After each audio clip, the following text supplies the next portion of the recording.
আলাইকুম।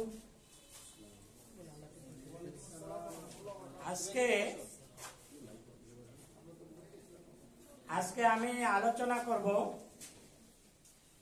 মনে আছে তো কোন ওষুধটি? Argentum Metallica.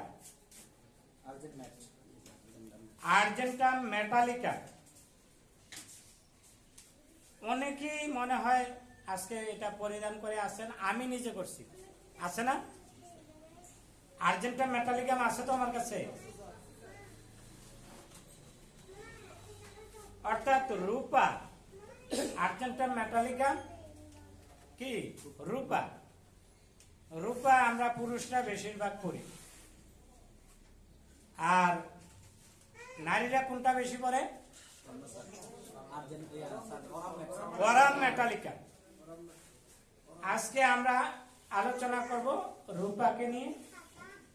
তো ঔষধের পূর্ণ নাম আর্জেন্টাম মেটালিকা, সমনাম সিলভার, পুরা সিলভার, সিলভার মেটাল, আর্জেন্টাম, সর্বশেষ হলো রূপা। বুঝতে পারছি তো তার অন্য নামগুলা? উৎস, নাম দেখি বুঝতে পারছি এটা কি একটা খনিজ ঔষধ। আর্জেন্টাম মেটালিকাম কি? একটা খনিজ ঔষধ। প্রবার বা পরীক্ষক, এই আর্জেন্টাম মেটালিকামের পরীক্ষক হলেন হোমিওপ্যাথির আবিষ্কারক মহাত্মা ডাক্তার স্যামুয়েল হ্যানিম্যান এবং ডাক্তার লোবার। এই দুইজন চিকিৎসক এই আর্জেন্টাম মেটালিকামকে পরীক্ষা নিরীক্ষা করেছেন, প্রুভিং করেছেন। কাতরতা, আমাদের রূপা শীত কাতর,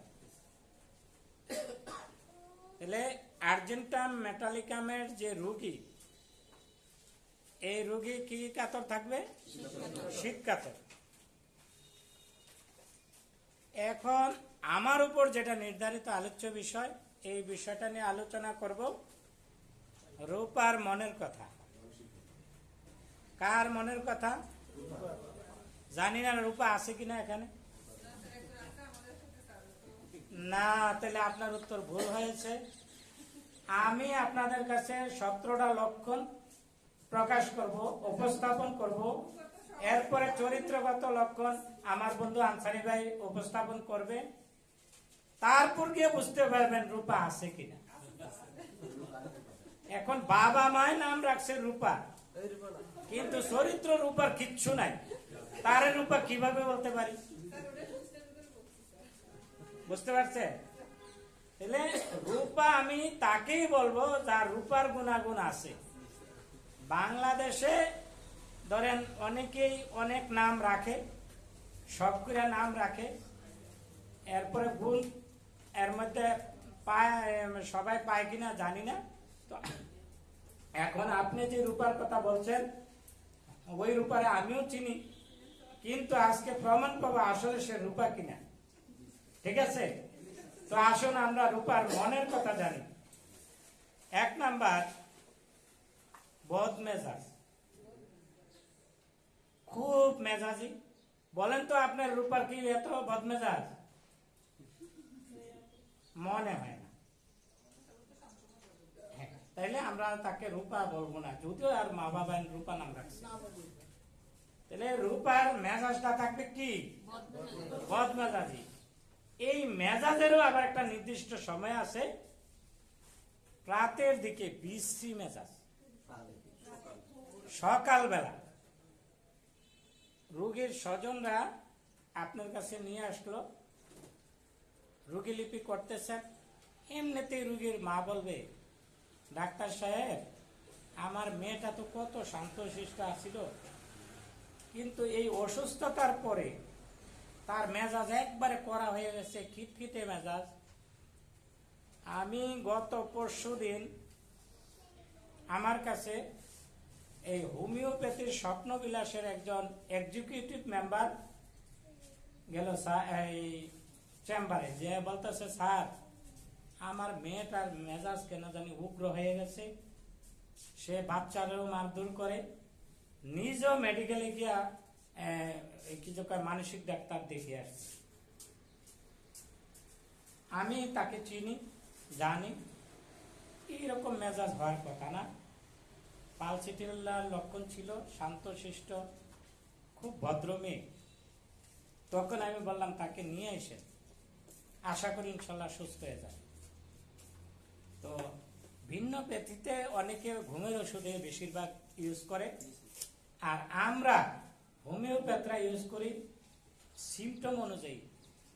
এই রুগীটা রূপার কিনা, আর্জেন্টাম মেটালিকামের কিনা, পৌষ্টিকামের কিনা, ধুজার কিনা, যেই লক্ষণ পাবো এই রোগীর মধ্যে, যেই ওষুধের লক্ষণ পাবো, ওই ওষুধটা দিলে ইনশাল্লাহ সুস্থ হবে। ওই যে আমাদের মূল কথা, treat the patient not the disease. তো এই যে যদি আপনার পেশেন্টটা রূপার হয়, তখন তার স্বজনরা বলবে তার মেজাজটা খুব কড়া হয়ে গেছে। আর একটা আশ্চর্যের বিষয়, সকালবেলায় তার মেজাজটা খুব খারাপ থাকে। সাধারণত সকালবেলা মেজাজ মানুষের ভালো থাকে।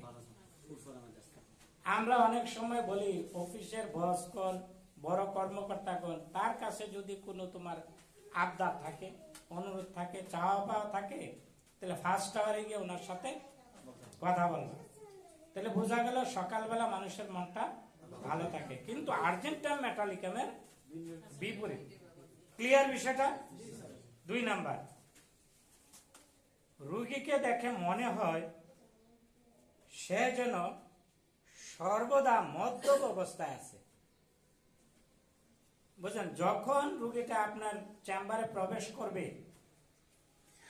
আপনি যদি খেয়াল করেন, দেখবেন মনে হয় রোগীটা নেশাগ্রস্ত। আসলে নেশা করে না। বুঝতে পারছেন বিষয়টা? আর্জেন্টাম মেটালিকামের রোগী নেশা না করলেও মনে হয় সর্বদা সে মদ্যপ অবস্থা আছে। তার চলা ফেরা, কথা বলা, একজন সুস্থ মানুষ যেভাবে কথা বলে, একজন মদ্যপায়ী যদি নেশাগ্রস্ত হয়ে যায়, সে কি এইভাবে কথা বলে? তাহলে আর্জেন্টাম মেটালিকামের এই সিমটমটা আপনারা খুব খেয়াল করবেন। আর আদর্শ চিকিৎসক যখন রোগী চেম্বারে প্রবেশ করে, তখন থেকেই সেই ইনফরমেশন নিতে থাকে। রোগীটা প্রবেশ করলো, তার চেহারা, তার কথাবার্তা, আচার আচরণ সবগুলোই আপনাকে সহযোগিতা করতেছে ওষুধ নির্বাচনের জন্য। একটা রোগী আয়সা এলোমেলো কথা বলতেছে, আর আপনি একজন চিকিৎসক, তাকে কি ধমক দিবেন? যদি দেন, ক্ষতি করে আলেন। কারণ হলো সঠিক ইনফরমেশন তার পাইবেন না। এর জন্য হলো রোগী যেটা করে এটাই তো আপনি সংগ্রহ করবেন। যা করে তাই লিপিবদ্ধ করবেন, তাই লিপিবদ্ধ করবেন। ওই লিপিবদ্ধের পরে যখন রোগী লিপি সম্পূর্ণভাবে করবেন, আপনার ম্যাটেরিয়া মেডিকেল যে কোনো একটা ওষুধের সাথে মিলে যাবে। আর যেটার সাথে মিলবে, ওই ওষুধটা দিলে যেই রোগে আক্রান্ত হোক, আপনার রোগী ইনশাআল্লাহ সুস্থ হবে। 3 নাম্বার, রোগী কারোর সাথে কথা বলতে চায় না। কথা বলতে বাধ্য হলে, যদি কথা বলতে বাধ্য হয়, সর্বশরীরে বিদ্যুৎ প্রবাহের মতো ঝাঁকি দিয়ে ওঠে। বুঝতে পারছেন বিষয়টা? আর্জেন্টাম মেটালিকাম এই রোগী, অর্থাৎ আর্জেন্টাম মেটালিকাম কথা বলতে চায় না, চুপচাপ থাকে। কিন্তু পারিপার্শ্বিক কারণে, পরিবারের কারণে, কর্মের কারণে যদি সে কথা বলতে বাধ্য হয়, তখন তার মধ্যে বিদ্যুৎ প্রবাহের মতো ঝাঁকি দিয়ে ওঠে।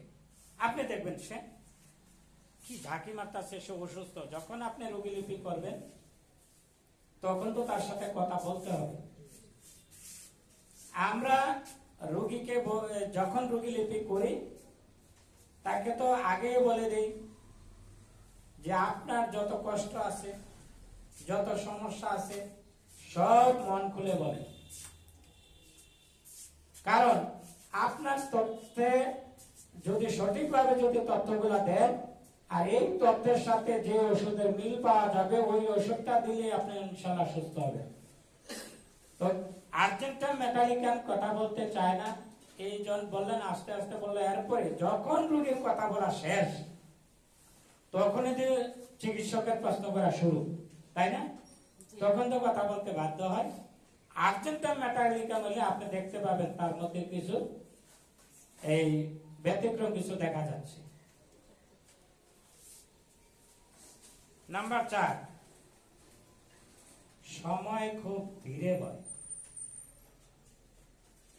আর্জেন্টাইন মেটালিকামের সময়টা কি খুব ধীরে যায়, সময় যাইতে চায়, 1 ঘন্টাকে 3 ঘন্টা মনে হয়।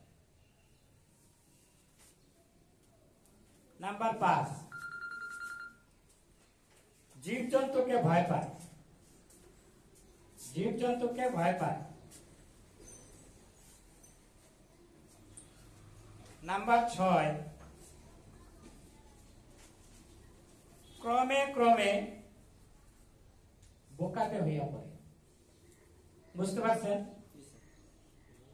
এই রোগীটা, আর্জেন্টাইন মেটালিকামের রোগীটা অসুস্থ হওয়ার পূর্বে বোকা ছিল না, সে চালাক, চতুর, মেধাবী ছিল।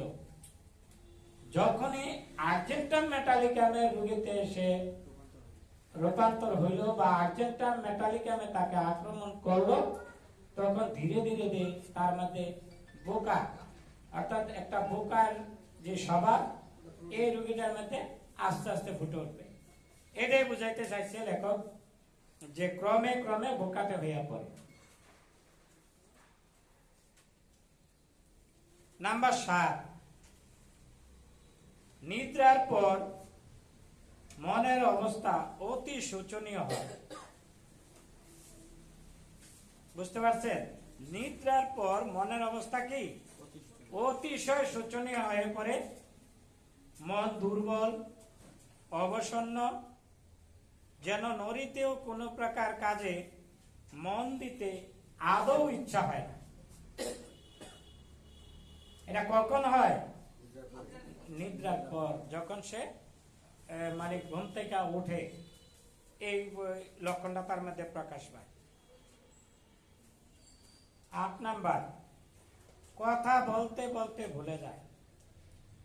কথা বলতে বলতে ভুলে যায়, ও চুপ করে থাকে।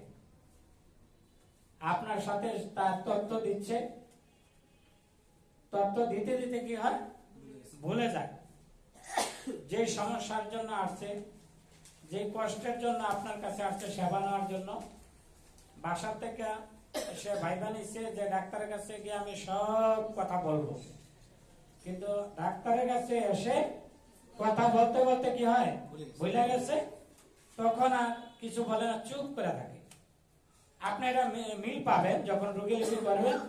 যদি আর্জেন্টাইন মেটালিকাম হয়, দেখবেন কথা বলতেছে, হঠাৎ চুপ হয়ে গেছে। প্রশ্ন করলে ডাক্তার সাহেব স্মরণ হচ্ছে না, আমি যে কি বলবো সমস্যার কথা আর মনে হইতেছে না। নাম্বার 9, যখন প্রফুল্ল থাকে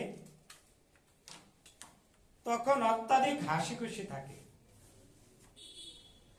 যখন সে প্রফুল্ল থাকে, মনের অবস্থা প্রফুল্ল থাকে, তখন সে অত্যাধিক হাসি খুশি থাকে।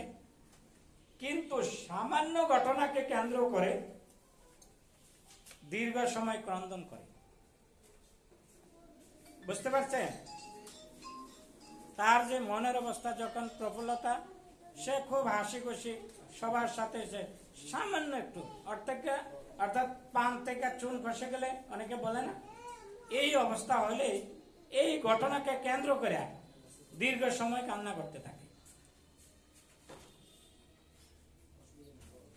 নাম্বার 10, কোন প্রকার উদ্বেগ বা দুশ্চিন্তা ছাড়াই একই চিন্তা বারংবার আসতে থাকে,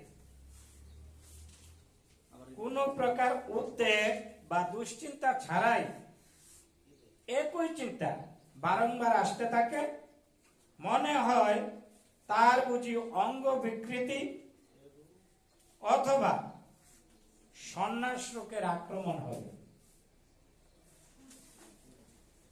সে মনে মনে ভাবে তার মনে কোনো অঙ্গ বিকৃতি হয়ে যাবে, তার যে অঙ্গ প্রত্যঙ্গ আছে এটা কোনোটার মনে বিকৃত হয়ে যাবে, অথবা তাকে কোনো সন্ন্যাস রোগে আক্রমণ করবে।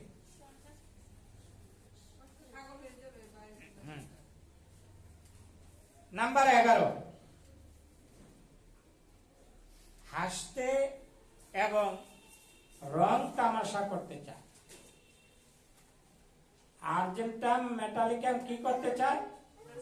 হাসতে চায়, রং তামাশা করতে চায়, অর্থাৎ ফুর্তিতে ভরপুর থাকে। এই লক্ষণটাও তার মধ্যে থাকে।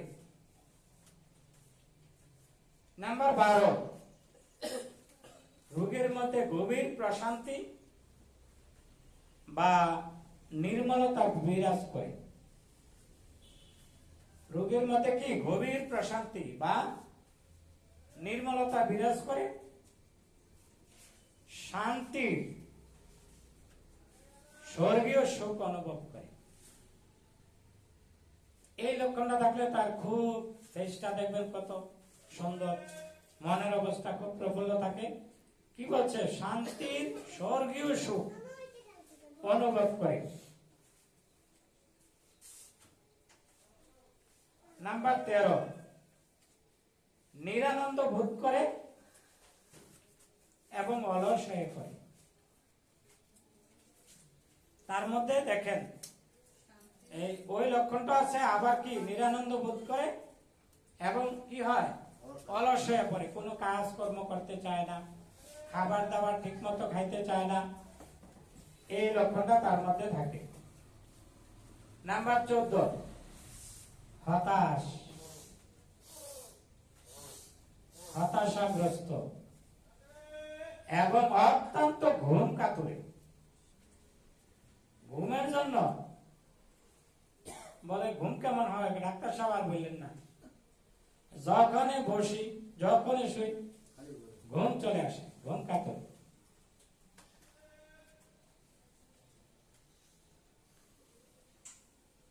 নাম্বার 15, রোগী পূর্বাহ্নে বিষণ্ণ এবং অপরাহ্নে খুব হাসি খুশি থাকে।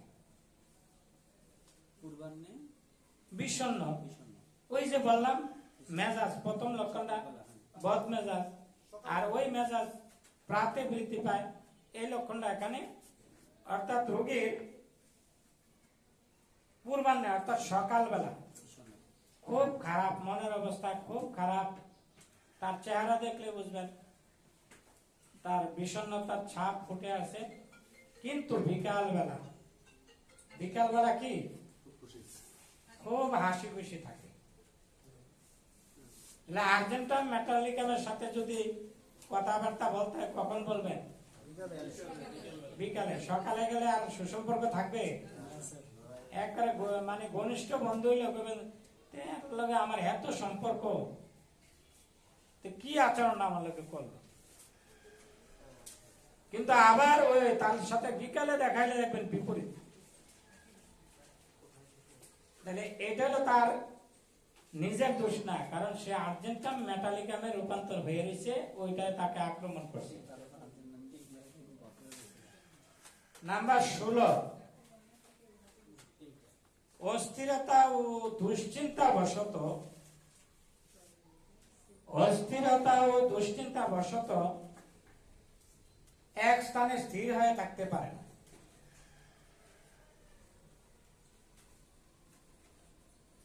আপনার এই রোগীটা দেখবেন, যখনই আপনার সামনে রোগী লিপি যখন করার সময় তাকে বসালেন, শান্ত শিষ্ট ভদ্র মতন বসে থাকবে না, অস্থিরতা বিরাজ করবে, নড়াচড়া করবে, উঠতে চাইবে, তখন তাকে বাধা দেওয়া যাবে না, এগুলোই লিখবেন। যে অস্থিরতা, এক জায়গায় সে স্থির থাকতে পারে না। কি কারণে? অনেকে অস্থিরতা করে, অর্থাৎ নড়াচড়া করলে ভাল লাগে রাষ্ট্র। আর আমাদের আর্জেন্টাইন মেটালিকামের যে অস্থিরতা, এটার মূল কারণ হলো তার পুষ্টিটা।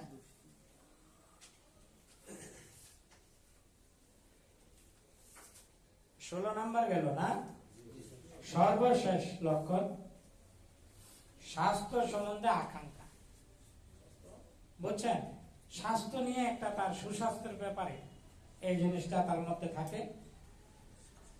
তো আমি আর্জেন্টাইন মেটালিকামের আমার সংরক্ষিত 17টা মানসিক লক্ষণ আপনাদের মধ্যে উপস্থাপন করলাম। আপনাদের সবার সুস্থতা, দীর্ঘায়ু কামনা করে এবং আগামী ঔষধের আলোচনা শোনার আহ্বান জানিয়ে এখানেই বিদায় নিলাম। আল্লাহ হাফেজ।